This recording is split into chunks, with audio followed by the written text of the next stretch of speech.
Good morning guys, nagbabalik ang inyong lingkod, Andres Lop. Guys, shoutout ko muna ang aking mga kaibigan dito sa YT World. Hindi ko na kayo isa-isahin guys ha.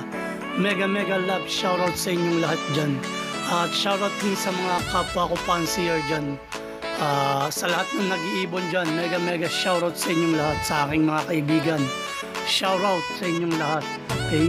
Okay guys, ngayong umaga na to ay ipapakita ko na sa inyo yung mga pinero ko dahil sila ay may mga itlog na. At sa susunod, i-check ko kung lahat yun ay may similya, kung buhay ba o hindi. Okay guys, balikan ko kayo at mamaya i-check ko na yung mga itlog.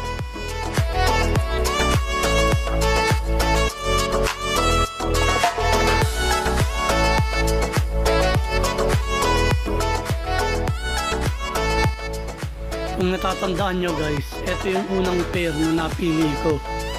Actually, lahat naman sila sabay-sabay kong pinagsama para sabay-sabay din silang mga itlog. At sabay-sabay din mapisa ang kanilang mga itlog. Mas maganda kasi kung sabay-sabay, mahirap kung hiwa-hiwalay. Iba-iba yung pagsisingsing natin. Ayan guys, tingnan nyo yung itlog. Bali, dalawa na yan.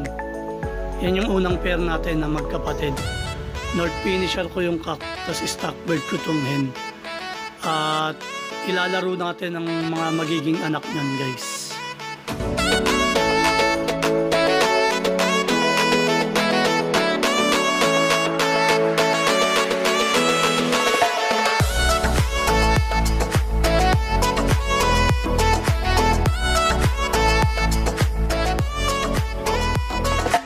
Ito naman guys yung isa pang napili ko, yung Beckard at yung Vandenbroek.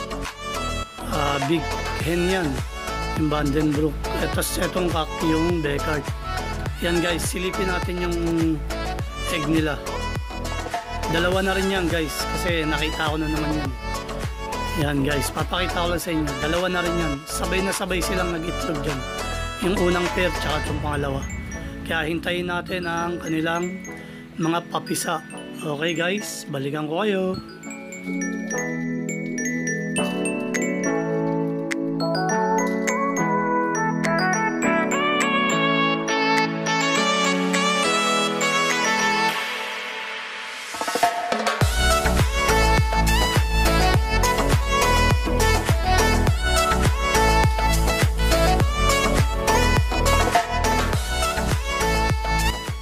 Sir Agustin Morado, mega shoutout sa iyo.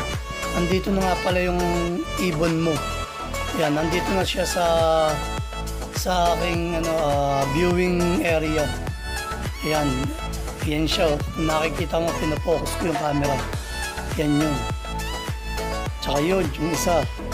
Di ba dalawa na yung ibon mo sa akin? Yan yun, yung dalawa. Pero i-check ko pa rin yung listahan ko. Pero alam ko dalawa na yung ibon mo sa akin. Yan yung mga pinapokus ko, sir. Good luck sa'yo ha. Sana makuha mo na to at maalagaan mo na rin.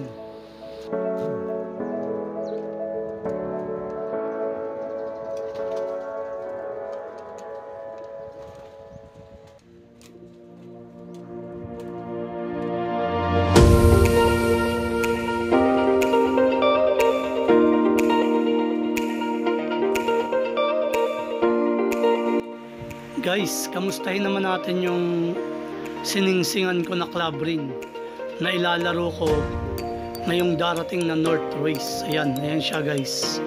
Siguro guys, nagtataka kayo bakit ibang kulay niya sa mga magulang niya. Kasi guys, pinayaya ko lang yan.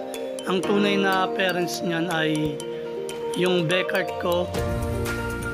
Tapos nakakross siya sa Vandenbroek na hen, yung may white flight na kinuha na sa akin dahil pinahiram lang naman yung guys. Ayan na siya guys. Bali sila nag-aalaga niyan, yung Mariano Duque ko tsaka yung Stitch. Pero kukuha ako ng linyado ng dalawang yan kasi ilalaro ko rin. Ayan na guys, laki-laki na niya. Okay guys, Huwag niyong kalimutang i-like, share at subscribe. At pahit na rin ng notification bell para lagi kayo updated sa mga bago kong videos. Hanggang sa muli, bye-bye!